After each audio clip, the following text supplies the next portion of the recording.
After many long years and even more memes, it's finally here. We can take off the clown makeup, throw out the clown nose, and toss aside the wig because Silksong has finally released and it is great. I've put a lot of hours into it, explored as much of the map as I could, getting lost in its beautiful environments, spent hours basking in the rich atmosphere and only broke one controller in Rage, and working on the second. And after all that time I put in, I think it's still about 50-50 on whether or not this is a dream. But if it is a dream, don't wake me up. If you do, I'm sending in the Hornets. Because Silksong is actually one of those rare, hyped up games that actually meets its expectation. It doesn't blow them out of the water necessarily, but the hype on this was only, we just expected it to be better than one of the greatest Metroidvanias ever, and what many consider to be one of the greatest games ever, period. So I'd say meeting expectations is pretty impressive. It does what I want a sequel to a great game to do. It makes refinements, it polishes, it makes a bunch of small changes that improve on existing systems, but still give me more of what I loved from the original, just better. For example, the environments. They're much more varied, colorful, and gorgeous. Many people criticize the original Hollow Knight for having a lot of dark and gray environments, and Team Cherry directly addresses that in Silksong by having you start off in a lush green forest area that feels teeming with life and almost makes you think this will be a nice, easy, whimsical adventure. Oh, how naive I was.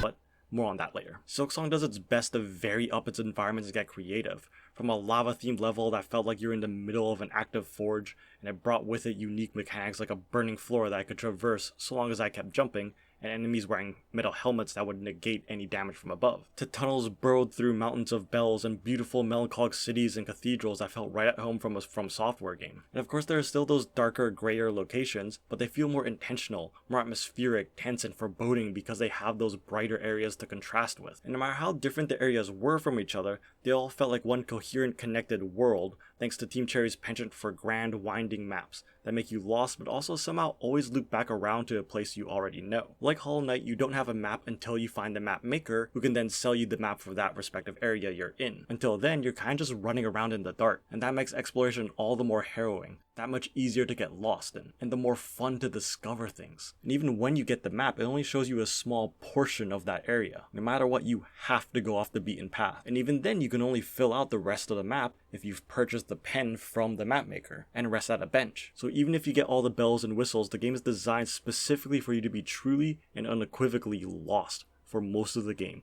and it just trusts you to figure it out. And the thing is, Team Cherry's level design is so good that I not only didn't mind getting lost in their world, I knew that I would either find my way around to what I needed eventually, or stumble onto something equally as important or fun. I knew that if I just kept exploring, just kept pushing through the winding paths and challenging encounters, I would eventually stumble across a shortcut back to a safe area, or find a conveniently placed bench to rest, or new town or fast travel station, all of which feel perfectly placed to be just far enough apart to make the initial journey to them feel harrowing, but never far enough to be a bother. And all along the way, I knew I would be rewarded with a cool boss fight, or a health upgrade, or even just some rosary beads which serves as the game's currency. And the more open nature of this world meant I often found myself in places I felt I probably shouldn't be, fighting enemies and sometimes bosses that probably needed certain abilities that I didn't have, in areas I didn't even have the map for, so I was just running around blind.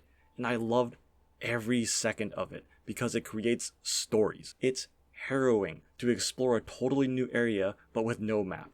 No markers to show you where to go, and no idea where you need to go or how to get back. As you fight through new types of enemies that you've never seen before as they eat through your health, just barely getting enough to heal, making it through encounters by the skin of your teeth as you navigate through challenging platforming areas, all while seeing hints of other pathways likely leading to secrets of their own or unlocking whole new areas of their own you just can't get to yet because you don't have the right item, but you make a little mental note to go and return later. It's exciting to fight a boss before you even have the ability it was probably designed for, but attempt after attempt you beat it anyways and you overcome that challenge. Even if those bosses didn't give me a new item or health upgrade, it felt rewarding because they often unlock more of the map to explore or were just that fun to fight in their own right. Combat and even movement feel so much faster and more fluid and encourage a more aggressive playstyle, while still allowing for more cautious play, and giving the player more options to disengage and encounter if they get in over their heads. Once you unlock the dash ability, holding it will immediately put you into a sprint, so you don't have to spam the dash button anymore, and makes movement feel so much smoother overall,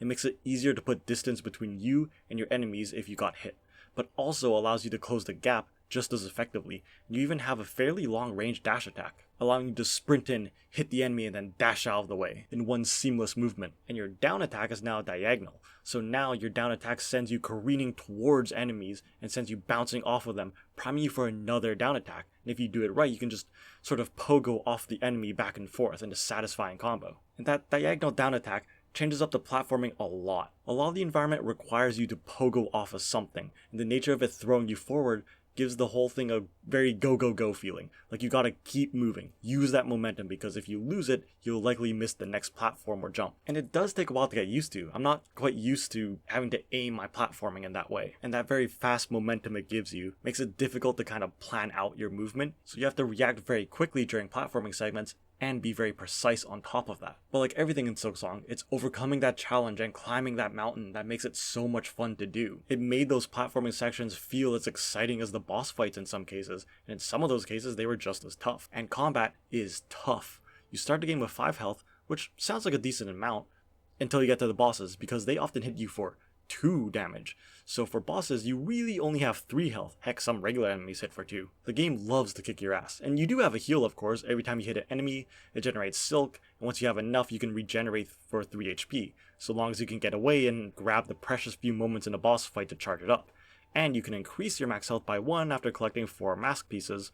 So now bosses that normally kill you in 3 hits now kill you in, well, 3 hits. You can increase your health further, of course, but it takes a while before you actually notice it. But all of that fast, smooth movement combined with attacks generating silk means you just sort of naturally play more aggressive. It creates that risk reward of pogoing off an enemy to get a hit in, to get that last tick of silk before air dashing away to get a heal off before grappling back into the fight. It's all so seamless. And there are even some regular enemies that can almost match your movement, necessitating you to use everything you've got, from all your movement abilities to your tools.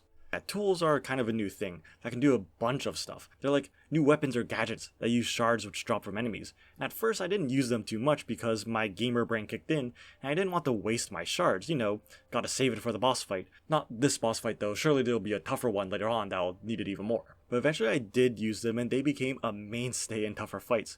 Tools won many tough fights and bosses. They are crucial to combat.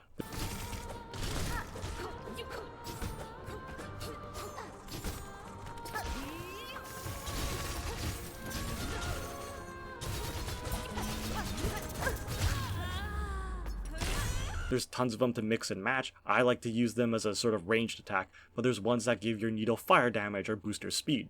They can make up for your weaknesses, give you a boost, or whatever you want really. And they often have a limit on top of using shards. You will never use up all of your shards, probably because they need to be reloaded at a bench and shards are fairly easy to come by. But still, I did use them enough that I appreciated whenever my exploration led me to a pile of shards. It was learning to use my tools along with everything else in my arsenal that helped me a lot with the game's difficulty. You don't need to save anything for a tougher encounter, just use what you got. Because this game can be brutal. It is undoubtedly harder than Hollow Knight. It can feel a little unfair sometimes. Enemies hit hard, like I said. You don't get many iframes. It's not uncommon for things to snowball and get out of hand very quickly. You get hit once into spikes or another enemy, or enemy moves with you as you get hit, hitting you again. It can be so frustrating, but I ultimately love the difficulty. I love the challenge. It made exploring every new area feel tense as I scrambled to learn the new enemies. It made me pay attention to my surroundings so as not to accidentally run into a boss fight before finding a bench to rest on. It made me want to study the boss's attack patterns, and in some cases gave me that excitement that makes your hands shake after finally beating that one boss that's just been kicking your butt all day. I loved it. Did I, as the gamers say, get good?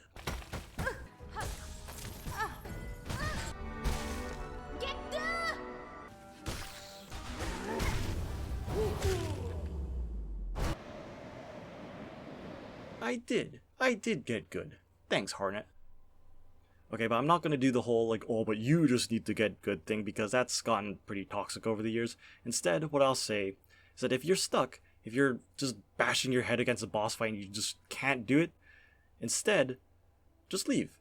Leave that area you're stuck on and explore somewhere else. Silksong is a very open-ended game, and exploring can get you more health, or tools, and experiment with tools, see what works for you. And play cautiously. I know I just said how the game wants you to be more aggressive and all, but avoiding damage is often more important than dishing it out. So focus on dodging, learning attack patterns, and finding those windows of opportunity, because Hornet is fast enough to go in for a quick poke and get out. And sometimes just a quick poke here and there gets you to the goal. And sometimes, even if you're not finding collectibles and health upgrades, just exploring can just help you learn the game more and get you more comfortable with its movement and combat in a way that's a little bit less frustrating. And if it's the movement, that diagonal down attack is what's frustrating you, try changing your crest. Because crests are also another new thing that literally changes everything about your character. Think of it like swapping characters. Hornet gets a whole new moveset, and yes, some of them do change that down attack to be more like Hollow Knight. Crests are also tied to the new trinket system, which replaces badges. It varies from crest to crest, but usually you can equip 2 tools, 2 blue trinkets, and 2 yellow. I actually like this a lot. It's simpler, but feels more varied on builds. It makes it harder to just stack damage, but please make the compass just a built-in thing you have. I shouldn't have to waste a slot just to see myself on the map. This game still has a couple things like that feel like relics of the past. Having to equip an item just to see myself on the map is one, and the other is the runbacks. Now look, I love the bosses in this game. They're all memorable precisely for their brutal challenge, testing everything you've learned up to that point, while also sometimes teaching you exactly where your limits are with blood, often with blood, and sometimes even telling a story as you fight them. But I swear, most of them really aren't that bad. It's just that you have to go through challenging platforming sections each and every time you die. And Team Cherry just loves to place enemies right in the middle of a crucial jump, forcing you to stop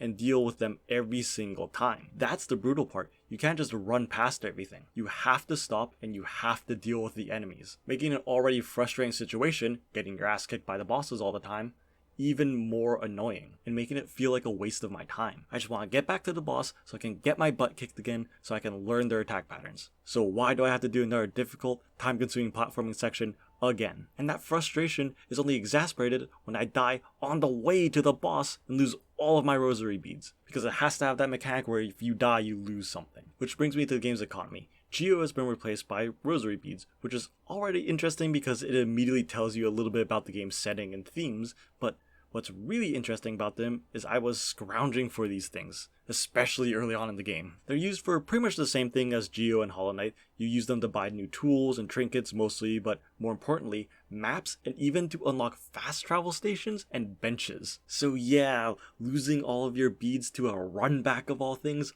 hurts. I always want to have at least about 100 rosary beads just in case I came across a bench that I desperately needed. And that's not a small amount, because at the start of the game, some enemies don't even drop rosary beads, and the ones that do, don't drop that many. At the midway point of the game, it started to even out, but even then I was still scrounging for every bead. They got some wicked inflation going on in this world. So when I died, I was honestly more concerned about the beads that I dropped than the reduction to my silk.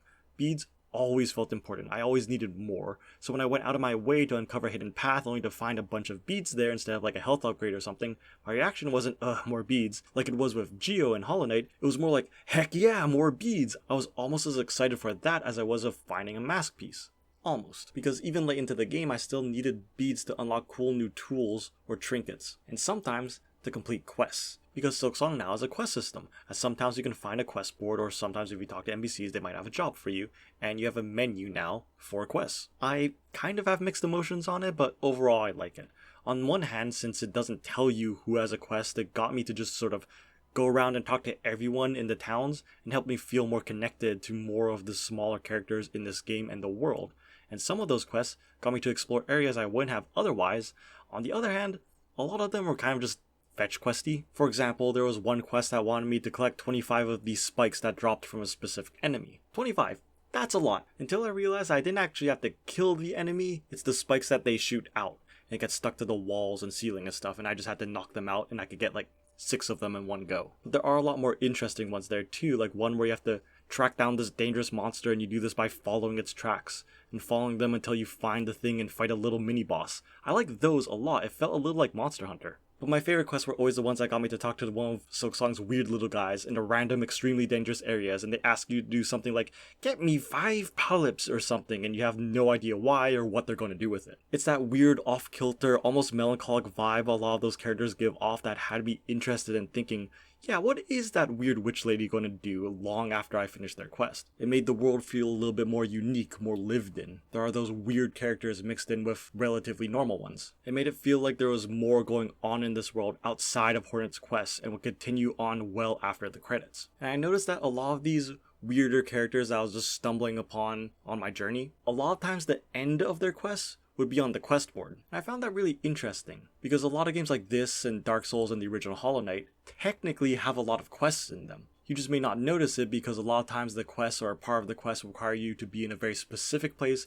at a very specific time. So you just forget, you don't realize, or you have to look up a guide to even find it. Silksong finds a nice balance where I can still stumble across these characters as I explore, and their quests can still progress mostly in a diegetic way. But I'm almost guaranteed to get a conclusion to those stories because they'll just be on the quest board. I liked it, there's very few hanging threads left from my journey. So yeah, my only real problem with Silksong is the runbacks. The world is rich and rewarding to explore, combat is fast and engaging, I loved getting to know all of the weird little guys and their plights. Silksong is just everything I loved from Hollow Knight, but better, and is worthy of all the hype it got.